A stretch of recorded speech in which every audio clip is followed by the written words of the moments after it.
ladies and gentlemen, Jeff Pearlman's book about Tupac,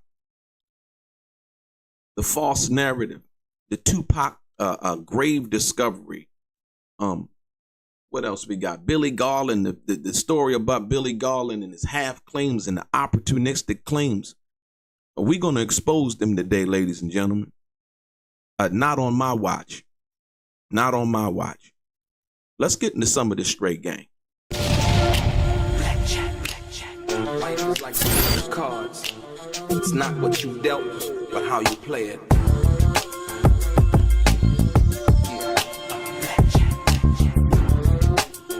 Play each situation correctly. I remember they used to laugh at a brother.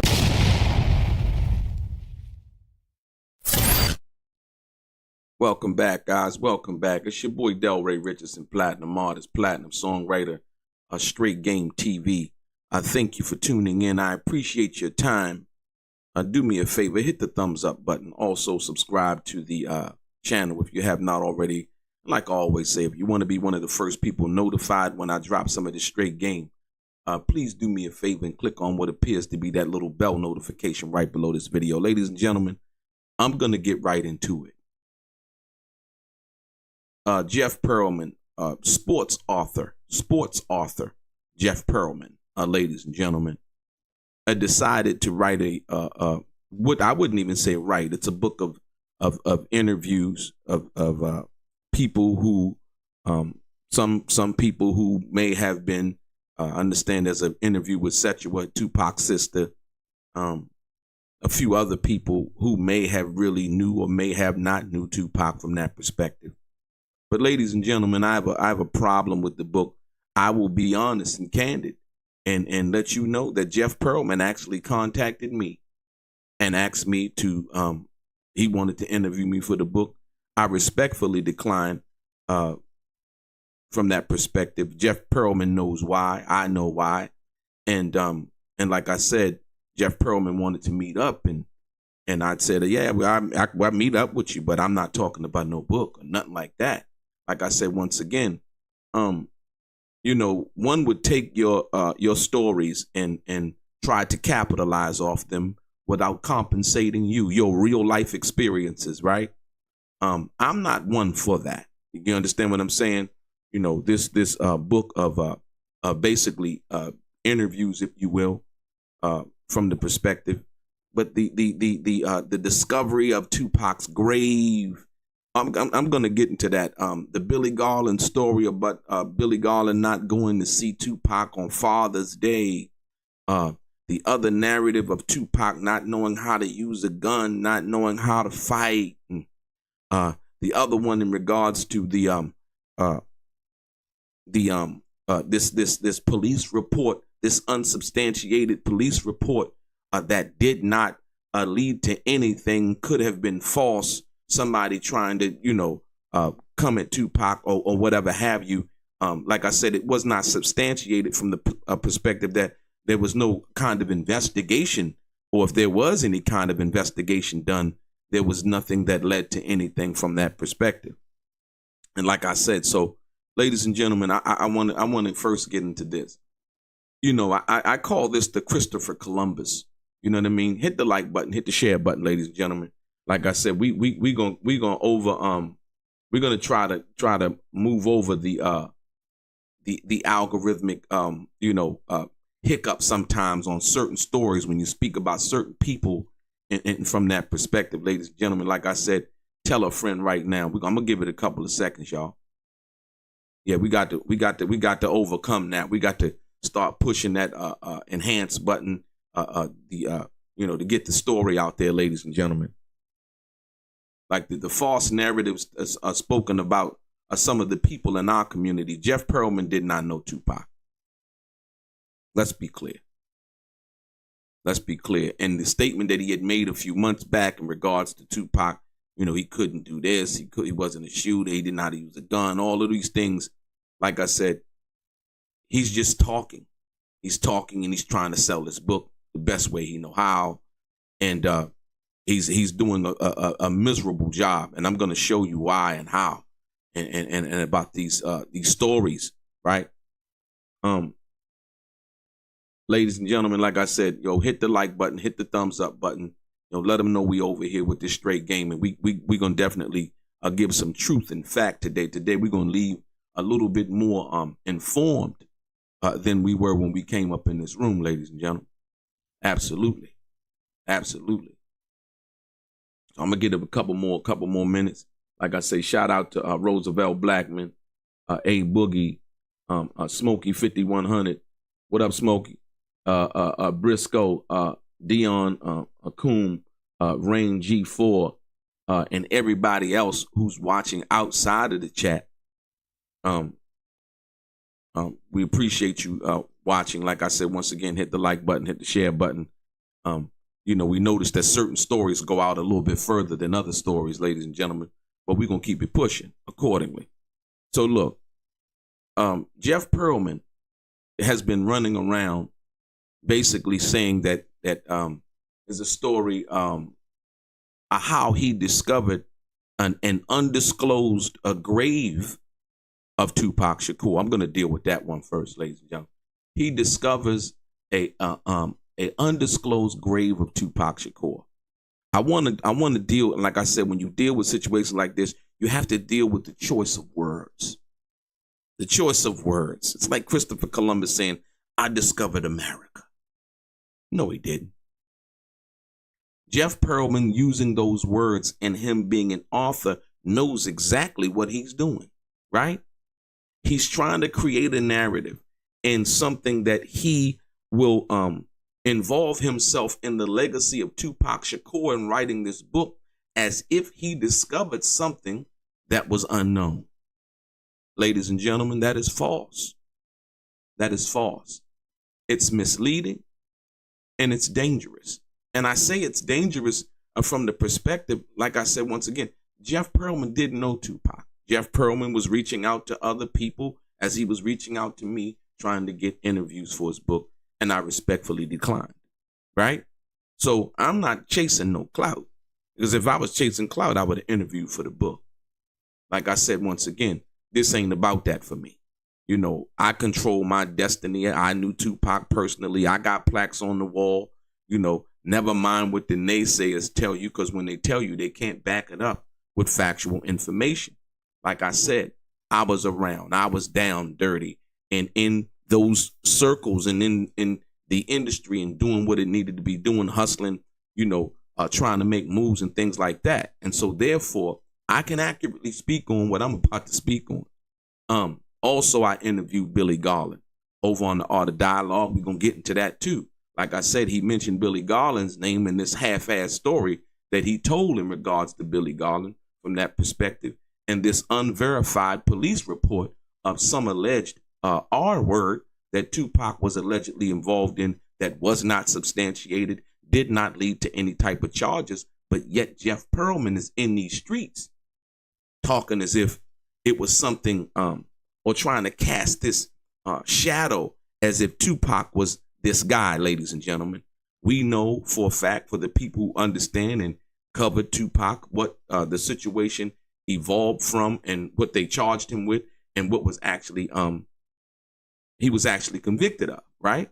And we knew that from day one, Tupac's background being a son of a Black Panther, we knew what that was about, the situation down in Atlanta involving the two off-duty police officers who Tupac did not know were police officers at the time that situation happened. But let's get into this.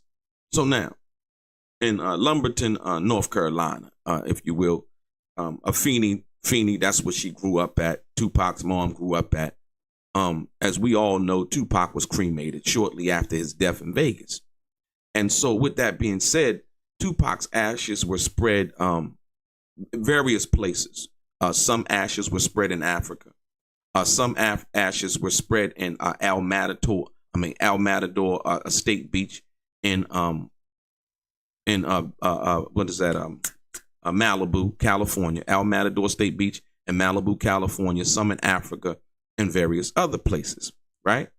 And so when Jeff Pearlman is doing his quest for stories, right? Not really actually writing something about Tupac, unknown or unbeknownst to most people from that perspective.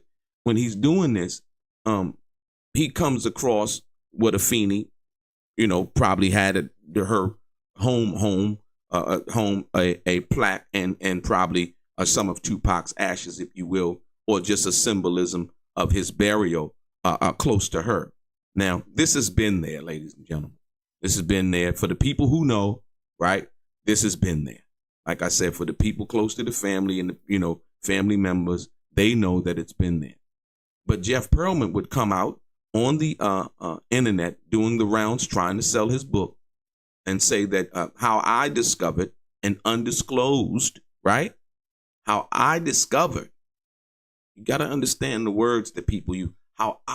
He discovered it. What? He discovered it? How? No, it was always there. You were shown it and took a picture of it and put it in your book. You didn't discover anything. Got to be careful about the words that we listen to people use when they say they discovered something. That means they were the founders of. It's simply not true. We're not going to let you do that. Afeni Shakur put that down there because that was her son. The family members who knew and were privy to that information understood and knew about that, right? So once again, Jeff Pearlman did not discover anything. The choice of words, once I said that word salad, if you let people do it, they'll do it.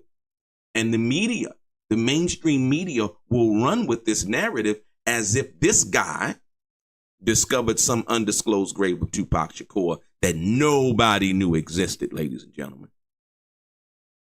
It's a false narrative. It's not true.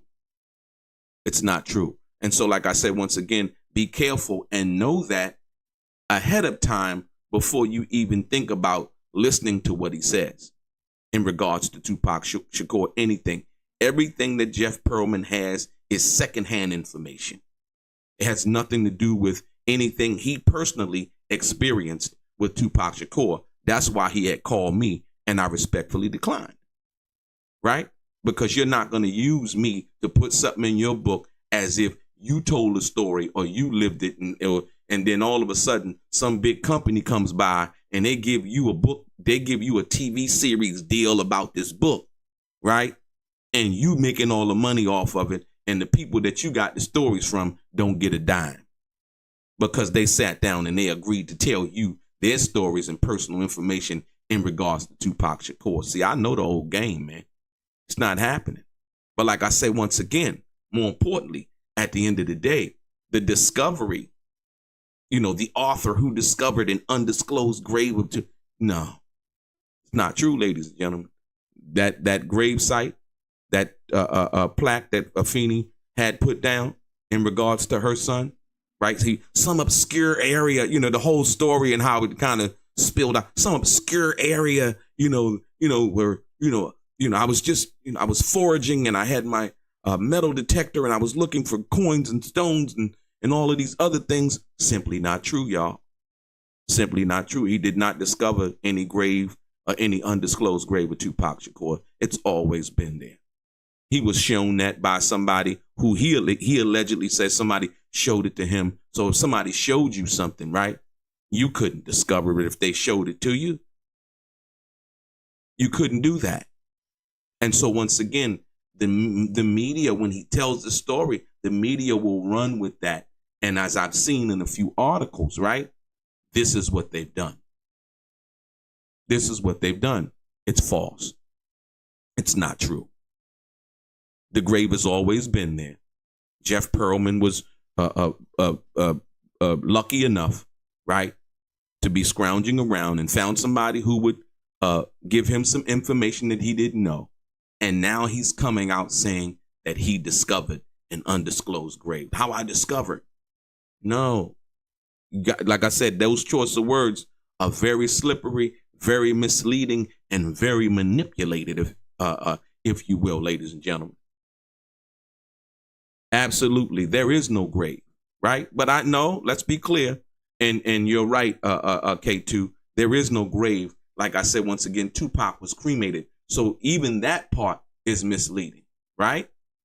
Once again, I don't know how Afeni, what she decided to do is from that perspective, she may decided to take some of the ashes, because I do know they were scattered in Africa, like I say, Matador State Beach and Malibu, as well as Edie and a lot of the other guys.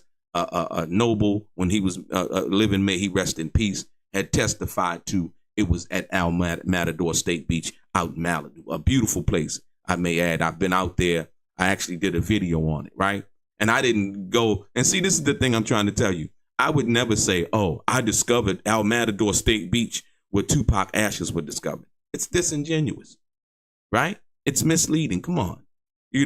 Once again, but I can understand when one has the heavy burden of trying to sell a book, right? In regards to Tupac Shakur's life.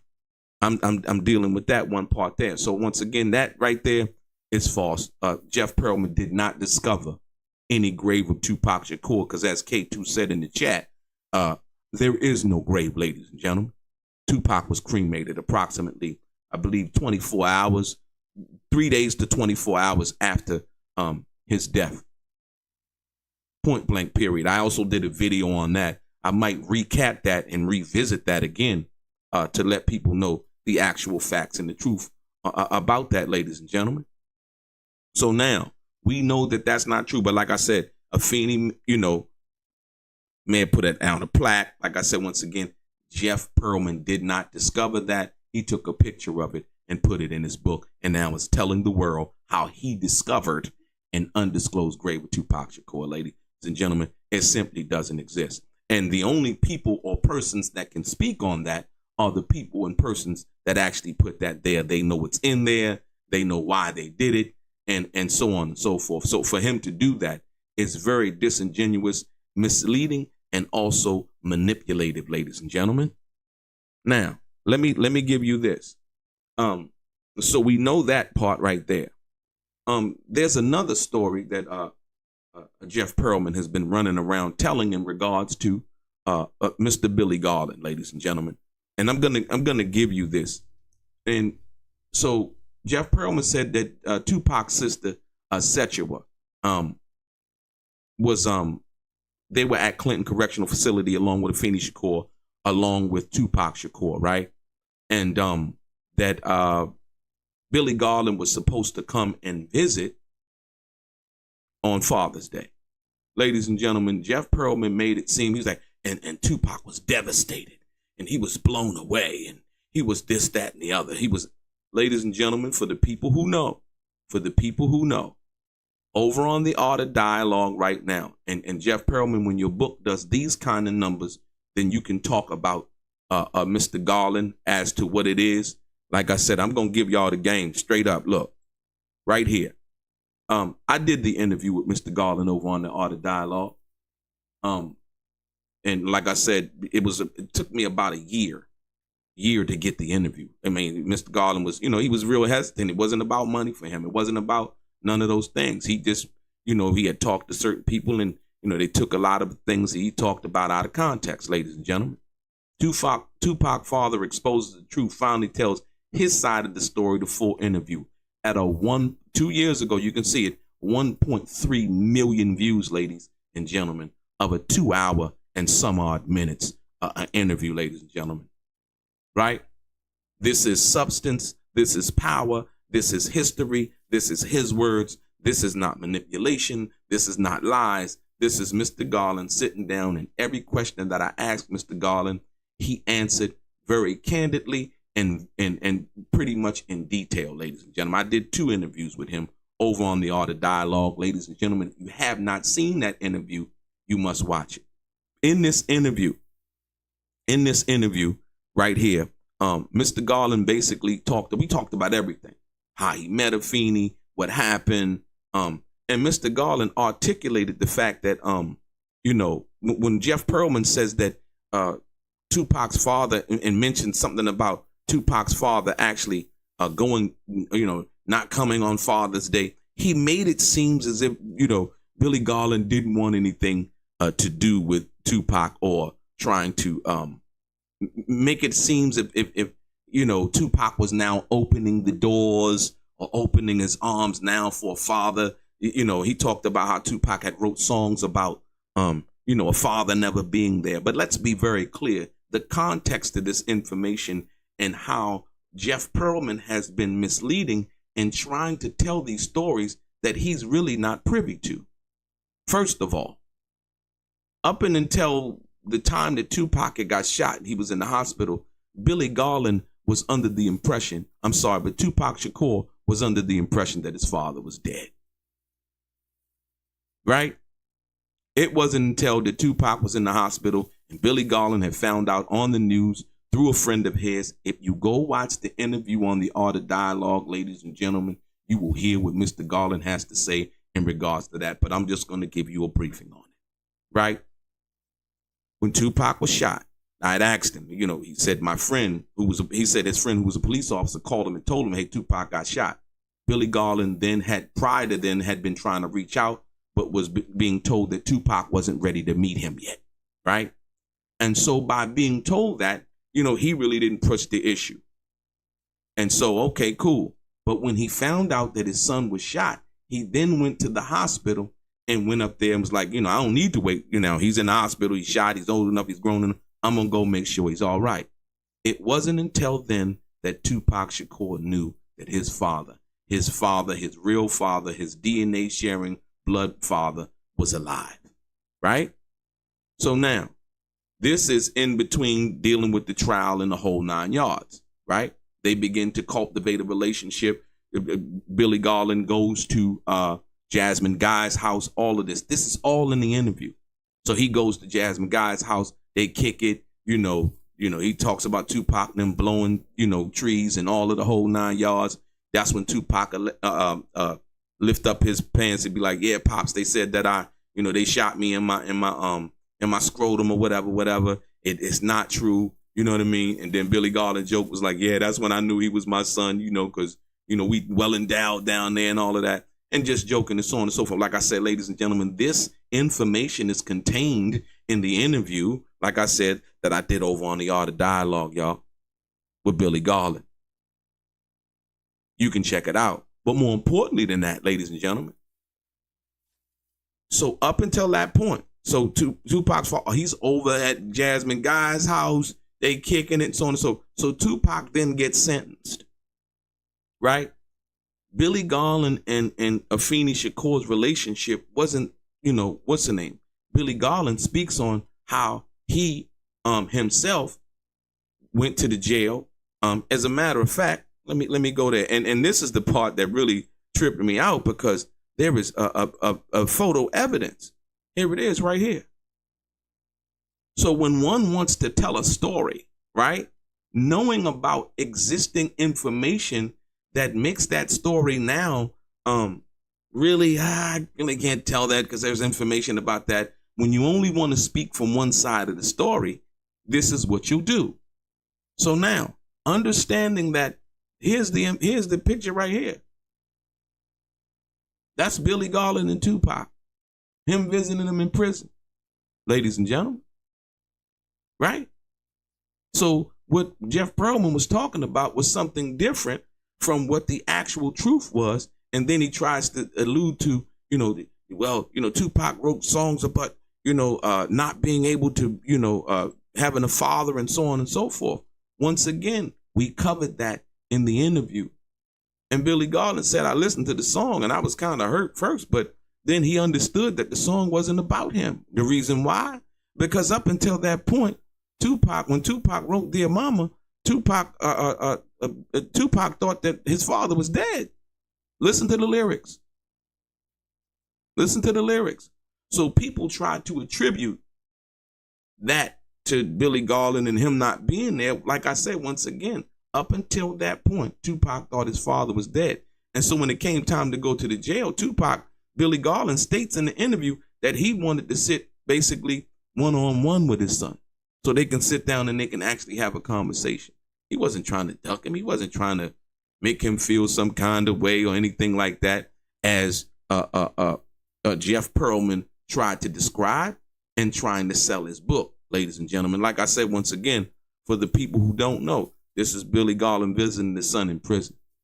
And look at the smile. You can look at the smile on Tupac's face, right? He giving them the point. This my pops. You know what I mean? And up until that point, Tupac, from, you know, a little bit before this picture was taken, Tupac thought that his father was dead. Point blank, period. Right?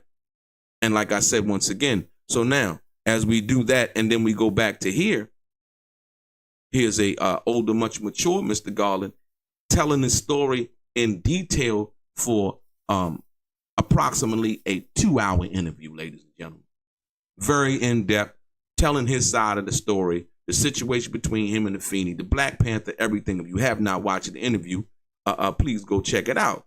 But more importantly, ladies and gentlemen, as we move on, so the story about you know, him writing songs about his dad, and you know how Jeff Pearlman tries to explain Tupac's now letting him in.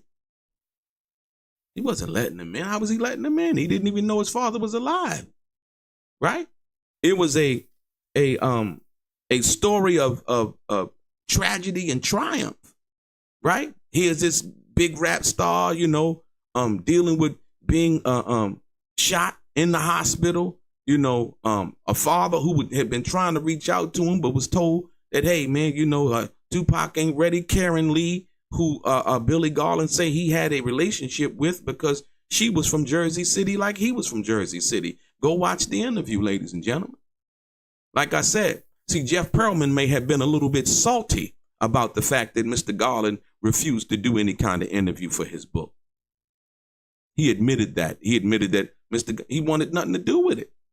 Point blank, period. So sometimes people get a little in their feelings when they don't get what they think they should get from someone, right? But Mr. Garland, I will tell you now, it took me a year. So it had nothing to do with nothing else. Being persistent. And like I said, we've cultivated a relationship based on the honesty and the truth and the mischaracterizations, you know, that people had been doing that I didn't do when I sat down with him. I let him speak his piece. There was no editing. There was no nothing. He spoke his piece, and that's what it was, and that's how it came out. Point blank, period. Right? So like I said, once again, this story that Jeff Pearlman is telling is not the full context of what it is. He's giving you sound bites, right? And this opportunistic narrative in order to try to sell his book, in which he's now claiming to be damn near a bestseller. I beg to differ. I beg to differ. Once again, like I said, ladies and gentlemen, more importantly, you will see, and I'm going to show you another thing. So there's another story that Jeff Pearlman is telling that, you know, once again, you know, he discovered. It was something that he discovered, and, you know, he basically patched up the young man who was supposed to be, and this is a story of a song that Tupac wrote, right? Talking about Brenda. Brenda's got a baby, right? So now all of a sudden, Jeff Pearlman has, you know, put these people back together. Like I said, I don't know anything about that, but the story in itself, right, is this. We all know the story. Tupac told the story in the song, right? But before we go there, the first ever revelation about anything involving that and the truth behind that and what made that come about, it came from here, ladies and gentlemen. I'm going to go there one more time for you. Check it out. Check it out. I'm going to go there one more time. Look, right here on the Art of Dialogue, ladies and gentlemen. Tupac's Brenda, Got a Baby actor, breaks her silence 30 years later and reveals the shocking detail. Remember, Tupac's story was about, or his song was about, a situation involving an article that he had read, right? And so, once again, this young lady right here by the name of Ethel Love, right, whom the Art of Dialogue interviewed, right, as you can see the numbers, 1.3 million views 4 years ago that the Art of Dialogue interviewed, right? Ladies and gentlemen, you got to go. This was the first revelation of anything, like I said. So when people are being inspired and doing things, and she gives information that nobody knew because Tupac was friends with her brother. This is early in the game, right? Tupac coming to in Oakland, You know what I mean? Because they were from Oakland. You know what I mean? And this is the real story on how that works. We know where the story came from, but how things got, how she became the young lady who played Brenda in the video and the whole 9 yards, and giving exclusive detail in regards to that. Right? Once again, the art of dialogue didn't go be like, yeah, I discovered Brenda. None of that. Right? It's an interview and letting her tell her story, not the art of dialogue trying to put a twist or narrative on the story, but simply asking questions and getting answers from the people who actually lived it. Right? This is how it's done. So now, when we talk about journalism, you talk about journalism, right? So when you understand that story, you're going to understand it from here, from the elements of the streets of Oakland, California, when Tupac was hanging out with her brother, how he came to ask her to be the young lady starring in the video, everything that happened and everything that went down involving that. Ladies and gentlemen, if you have not watched the video, please go and watch the video. It's just that simple. There's, and like I said, once again, and the people who have lived it are going to tell you what it is. Not somebody who's writing a book trying to sell a book of people's stories and then try to put their twist on it as if they're the Christopher Columbus of the book and the narrative that the people in the book are telling. Right?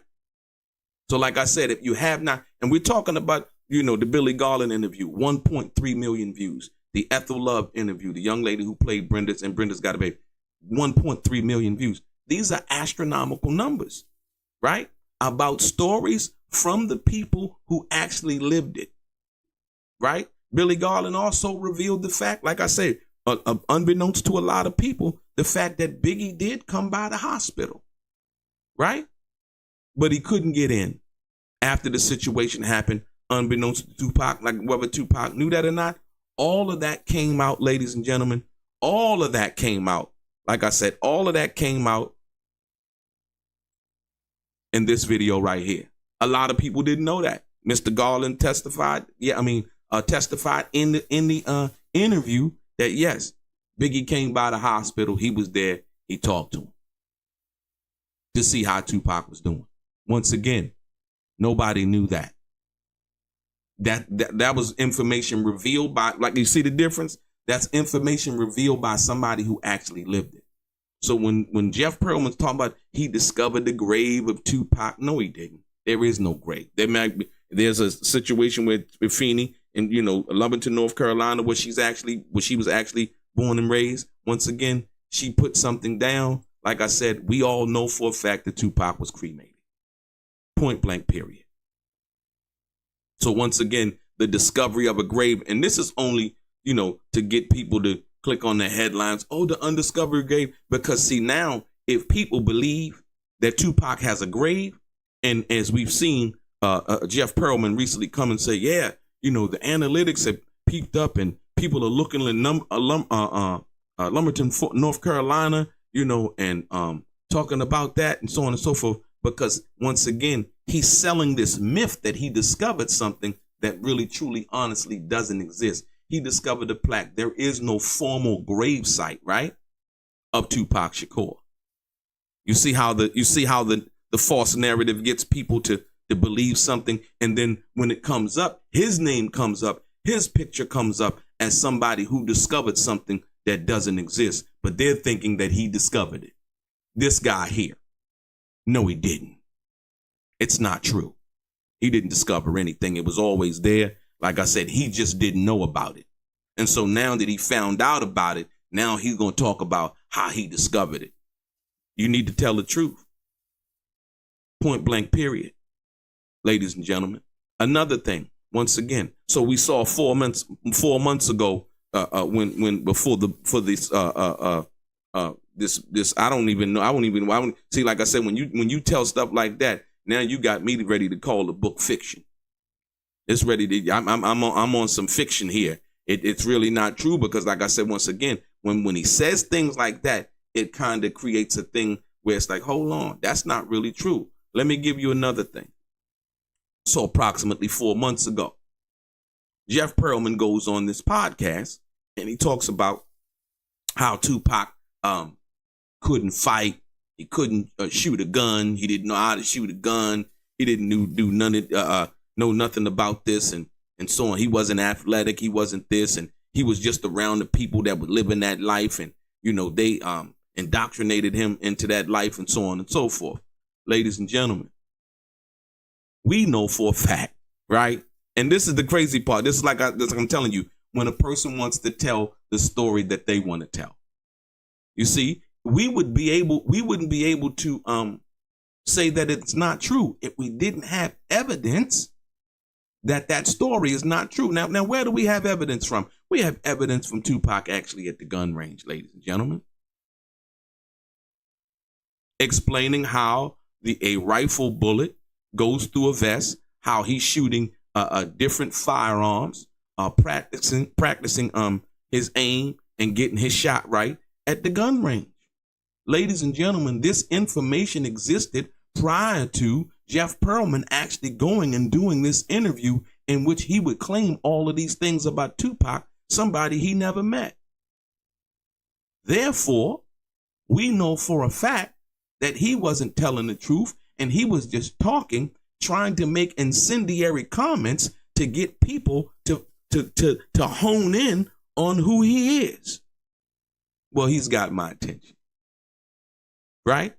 And so, once again, we're only going to deal with the facts. This is not trying to bash Jeff Pearlman, but Jeff Pearlman is coming out here telling these stories about information that is publicly available, that we all can see that when he says that, he does not know either he doesn't know what he's talking about, he's lying, or he really doesn't care about the truth.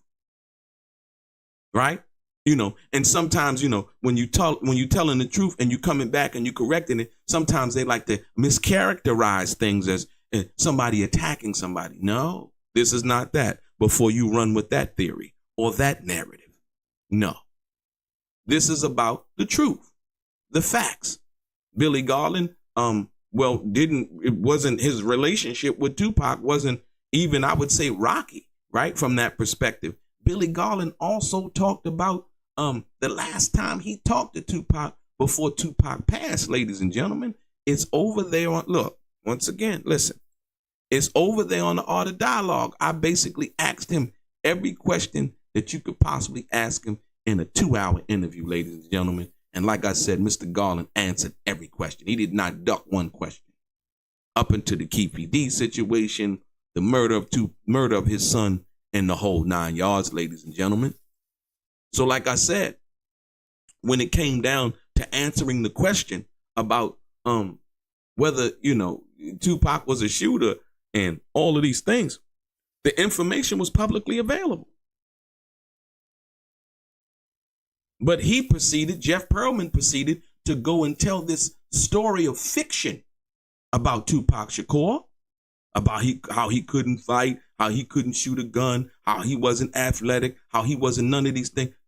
Jeff Pearlman didn't know Tupac. How would you be able to say those things? Right? You can't say something about somebody you never met as if you're telling a personal story or something that you witnessed out of your eyes. You couldn't. And like I said, ladies and gentlemen, that's why when he contacted me to talk to me about the book, I refused.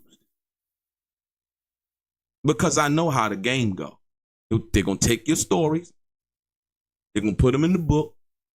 Somebody going to come along and give him some kind of TV to book deal. They're going to take that and use your information like it's their information, like they actually, what's the name? Point blank, and give you no credit at all. See, I know the difference. Once again, like I said, so when you understand that, and so now you understand these salacious stories and things that he's saying, trying to garner attention and create the mystique behind the book, when it's basically just stories of people he interviewed, right? And this here, ladies and gentlemen, check this out. So Jeff Pearlman also, once again, we know the situation with Ayanna Jackson, right? We know what happened in that situation. Ayanna Jackson and Tupac had a relationship, a sexual relationship prior to the situation happening at the hotel in in New York, right?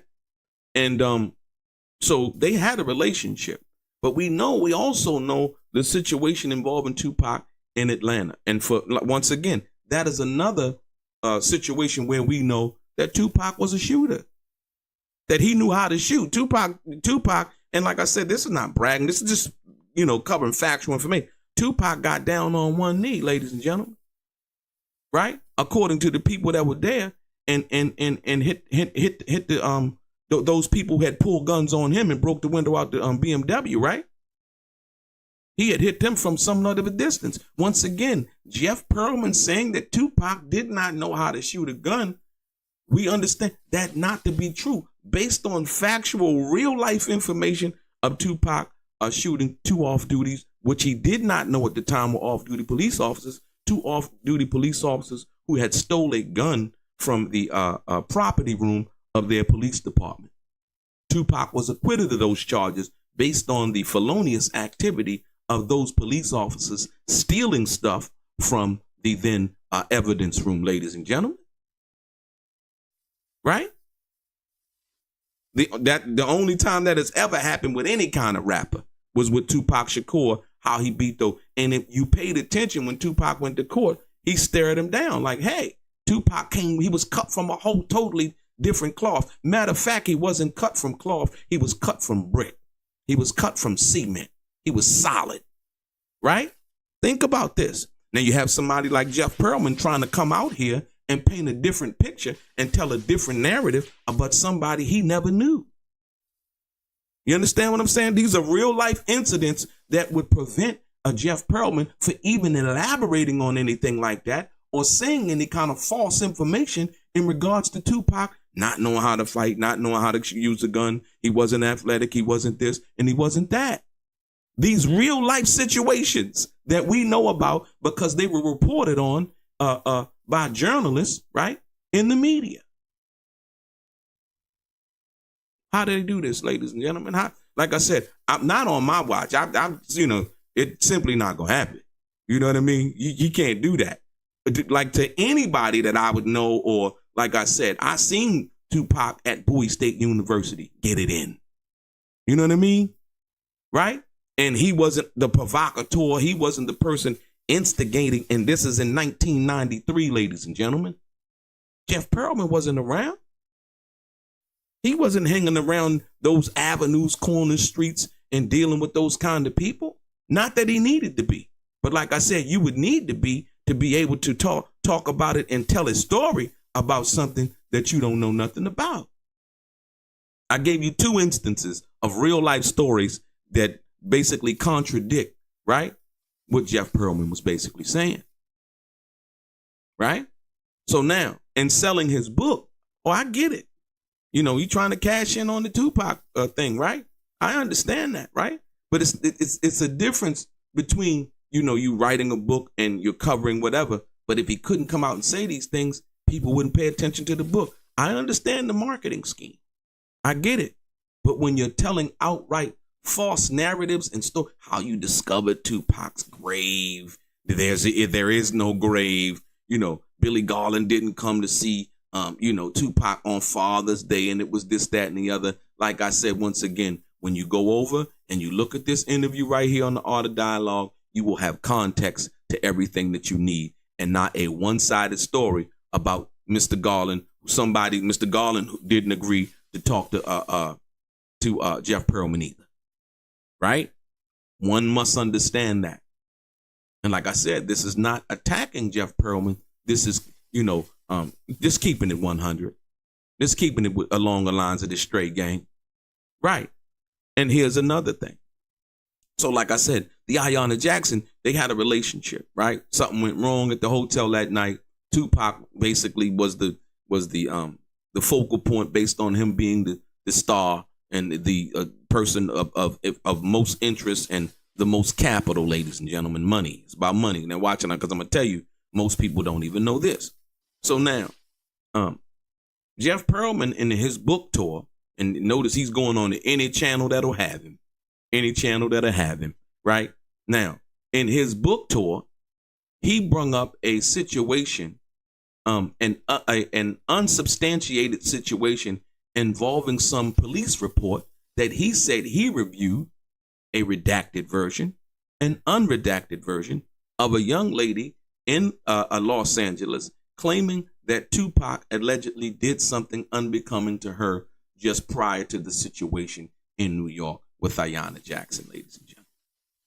Ladies and gentlemen, none of the information in this alleged police report was substantiated. I haven't bought Jeff Pearlman's book. I don't plan on buying Jeff Pearlman's book. All I want you to understand is this. Jeff Pearlman is telling that story, trying to gaslight Tupac fans and people who may not be Tupac fans, sort of like what Faith Evans did in her book, right? Until I came out and I told the real story because I was actually there the night that Tupac met Faith Evans. Point blank, period. I was at the Hollywood Athletic Club, ladies and gentlemen. My friend, may he rest in peace, Roland Wirt was the promoter there, ladies and gentlemen. I saw Tretch there with Arnell Simpson, O.J. Simpson's daughter, ladies and gentlemen. Stories that nobody could tell you or give you the information on at that particular time. Point blank, period. So when I speak, I'm speaking just from personal experience, not from what I think I know, not from how I want to twist the story to get you believe that it's something that it's not supposed to be. So now, when Jeff Pearlman gets on the internet and tells this story in regards to some young lady making some police report about how Tupac did X, Y, and Z, right? Somebody had to give him that information, right? Once again, there were no charges. From what we understand, there was basically no investigation, right? These allegations were unsubstantiated and didn't lead to anything. But Jeff Pearlman, in needing you to go and see about his book, right? Which I'm starting to lean more towards fiction than any kind of factual information. Some of it might be, facts mixed with fiction. Like I said, based on what he's saying in the public, what he's stating in the public about discovery of Tupac's, what's the name? The him not being able to shoot and all of these things. Once again, things that can be verified through factual information, actual documentation, or either a video or audio, ladies and gentlemen, that contradicts what Jeff Pearlman is talking about. Right? So now, this alleged police report, redacted and unredacted, he comes out and he tells the story, right, about something that nobody knew about. The police didn't bother to share it to the world back then at that particular time. We heard nothing about it. It went nowhere. Why?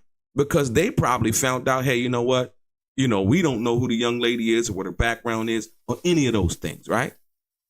That it probably wasn't true.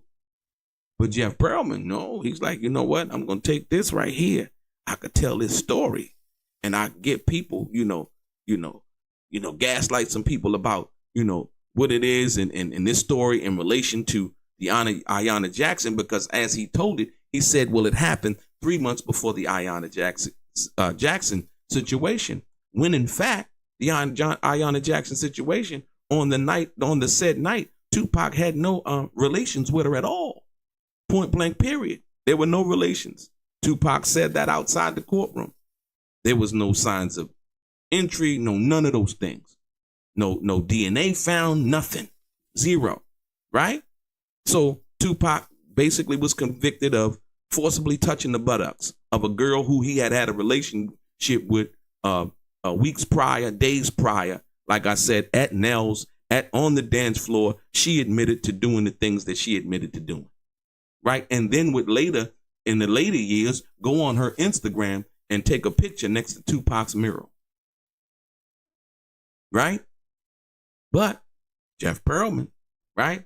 And wanting to be incendiary and wanting to create this a vacuum of speculation about Tupac and him being some kind of predator, if you will. Once again, because that would kind of lend the view of Tupac for people who don't know him and say, well, that situation 3 months later versus this situation here, where we may have had something. No, we had nothing. It was unsubstantiated information, right? And it didn't move anywhere. Ladies and gentlemen, I'm telling you, as I sit here with you right now, like I said, I'm starting to think that Jeff Pearlman's book is a bit more fiction than based on facts. Point blank, period. It's a bit more being salacious and incendiary in regards to the life of Tupac Shakur than it is based on anything else. Like I said, I just gave you four situations in regards to that. Like I said, I have not bought the book and I will not buy the book, if you will, right? Like I say, I only deal with, people who got firsthand information. Usually, like I said, you may have heard something that come from somebody else or something like that. Once again, ladies and gentlemen, this is disingenuous. This is not about a book about Tupac Shakur. And hold on, not only that, but the book, what is it called? The definitive. So basically, out of all of the other books that we've ever seen about Tupac, there was Stacey Robinson just did an authorized biography. I would recommend you would check that out. She just did an authorized biography in regards to Tupac, right? So basically, Jeff Pearlman's book is the definitive story, ladies and gentlemen. Let me see something, because, like I said, yeah.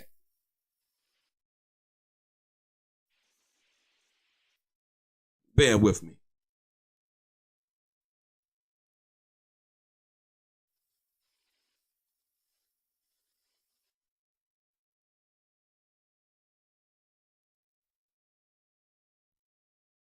Right. The book now. Let me. So now, the book is and this is, like I said, once again, when the lack of creativity, the lack of knowledge, the lack of information. The book is titled "Only God Can Judge Me: The Many Lives of Tupac Shakur." That Jeff Pearlman himself was never there to see any of the lives that he claims that Tupac, lived, or whatever that means. I really don't know. I knew Tupac was a Gemini, but, the many lives that he lived, Tupac lived only one life. He only lived one life, right? And he lived it publicly. Most of his life, he lived publicly. You understand what I'm saying? So, like I said, once again, and it's the book is an unflinching look at Tupac's life, detailing his transformation from theater arts, Baltimore, hip hop's most complex, consequential artist, right? We know all of this. This is nothing new. This is nothing definitive, right? Tupac lived his life publicly. You can go on YouTube and pull up any kind of story that you wish that know about Tupac, because a lot of the stuff he did interviews about from that perspective. Like I said, once again, he's calling this the definitive. This is and it's not, ladies and gentlemen. It's far from it. It's far from it. The real story, the accurate story, as it pertains to Tupac's life, will never be told, because Tupac is the only one that can truly tell it. Point blank, period. Or the people who may have been around and witnessed or discussed those things with Tupac Shakur. So, like I said, the Jeff Pearlman claiming that he discovered an undisclosed grave of Tupac Shakur, right? There may be something that Afeni put down, right, in front of her Lumberton, North Carolina home as a commemoration of her son. We don't know that. The family knows that. She knows that. Jeff Pearlman is going around claiming that he discovered it. He didn't discover anything. Like I said, he took a picture of it and put it in his book, and now using it as a talking point to get people to go buy this book. Right? It's disingenuous. It's not true. Like Christopher Columbus, like I said, discovered America. It's not true. America was always here. The Native Americans would, they were handling their business, doing their thing, right? So, like I said, for him, he may have, and not even that. I wouldn't even say that, because once again, you would have to be traveling and looking. Once again, he said that the groundskeeper, basically showed him around and let him see certain things. So he didn't discover it. He was shown. He was shown, ladies and gentlemen, right? So when you're listening and you're really listening, I'm listening to what somebody's not saying, not what they actually saying. You know what I mean? Because people, if you listen to them talk, they'll tell you. Just listen. You see? And like I said, the uncontextual the missing context into the Billy Garland story. Like I said, once again, mainly kind of throwing a shot at Billy Garland, trying to paint him some kind of way because Billy Garland didn't agree to talk for his book. That's how I looked at it. That's how I saw it. You know what I mean? And so, like I said, the Unverified police report, right? None of the information was substantiated, but Jeff Pearlman still tried to run with that piece too. I just wonder, the Brenda's got a baby thing, you know what I mean? He put them people back together and, he did his thing with that. You know what I mean? He saved the day. Once again, this is another narrative that he's running with. He solved the Brenda's got a baby situation, according to him, right? If you will. So like I said, once again, ladies and gentlemen, I had to come in and do this video because, like I say, each and every day I see more and more, and I'm like, wow, he's just pushing the envelope, and a lot of the information is simply not accurate, if you will, from my understanding of what I know to be factual and true, and from what a lot of the people here in the chat understand. And absolutely, Fatima Bird. Shout out to Fatima. Just like the dude wrote the book about Kim Porter, right? Everybody went, and that was like the bestseller. It was the number one seller. It was this, right? We also did the interview with him over on the Art of Dialogue, right? And we found out that none of that shit was true. We found out none of it was true, ladies and gentlemen. Do you hear them talking about that book anymore? Do you hear them talking about, and this is not in defense of anybody. This is just based on true fact. Do you remember all those lawsuits that they say Tony Busby was going to bring about? Have you heard about any of them lately? You ain't heard about none of them lawsuits, huh? Where they go at, y'all? Where the people that was rooting on it at, y'all? You don't hear from them no more. Where them 100 lawsuits at? Tony Busby said he had 100 people. They thousands. They had come. There was thousands, and there was hundreds of them. All of them was John and Jane Doe's, ladies and gentlemen, right? When they thought that Diddy was going to go to jail, for all of this, that, and the other. Once again, where are those people, right? The book that the guy wrote alleging that Kim Porter left some hard drive behind with these photos, with these videos that they would show to the world. The guy claimed to be working with the FBI against Diddy and all of this, that, and the other, ladies and gentlemen. When they came and they put down the gauntlet and they called for a grand jury and they called people in front of people, it was nothing. Not one video. All with Justin Bieber, all with Will Smith, all with Little Bow Wow. They even lied about Tupac and Kim Porter having some kind of relationship or something like that. And it was just nothing but lies. It was nothing but lies. And it was amazing. The book became a #1 bestseller. Like, I'm not saying that the book by Jeff Pearlman is anything in relation to that, but like I said, how it's looking, from Tupac not being able to shoot to discovering Tupac's undisclosed grave, like he discovered it. No, he didn't. It's not true, right? The fact that Tupac can't fight, not a shooter, we got video evidence to prove that's not true, right? The context, the missing context into the Billy Garland situation. Like I said, once again, and I'm going to tell you like this, before I leave y'all alone, you go over to the Art of Dialogue and you watch this video right here. You will have the contextual information that you need to make a sound decision as to what was what and what was not. Jeff Pearlman is not that guy. He's got interviews and stories from people. Like I said, he came to me wanting to talk to me about his book, and I told him no thank you. For various reasons. Right? And so, like I said, once again, at the end of the day, no one will take my stories, personal information, or personal situations that I know about regarding to Tupac Shakur, use it in their book. Somebody then come along and claim that their book is a bestseller, whether it is or not, right? Create the hype. Oh, it's a bestseller. Oh, I'm missing out. I got to go get it, right? No, we don't do that. Like I said, ladies and gentlemen, when we think about the big picture of what this means and what this is, right? Now we can't have that happen on our watch, ladies and gentlemen.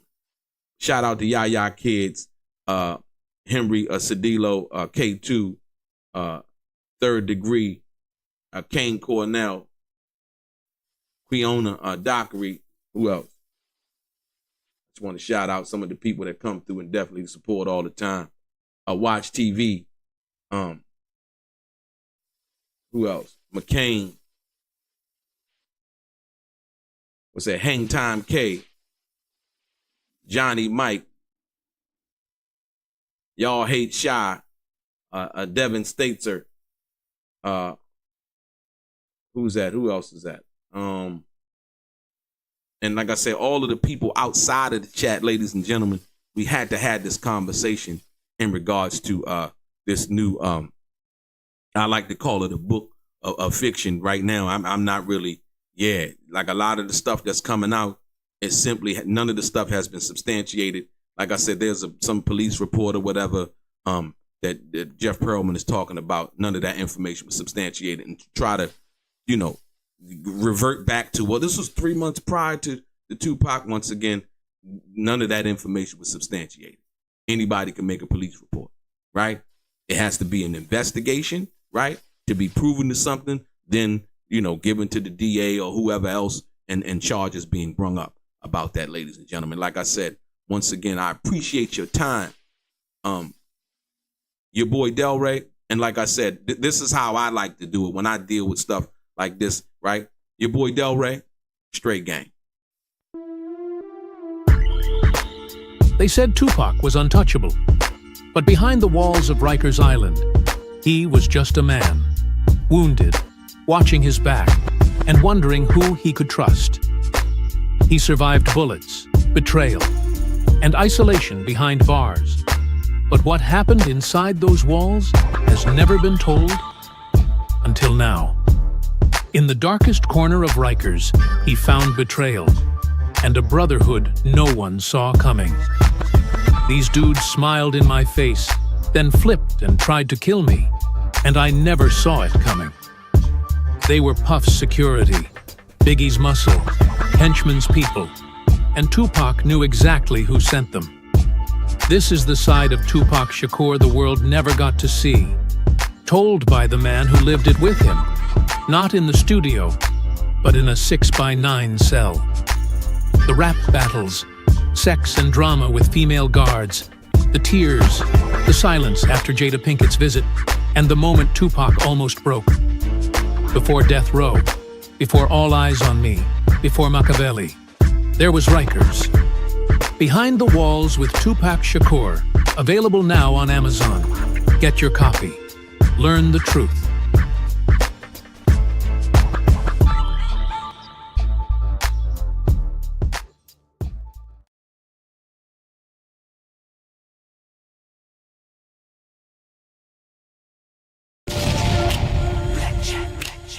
Life is like some cards. It's not what you dealt, but how you play it.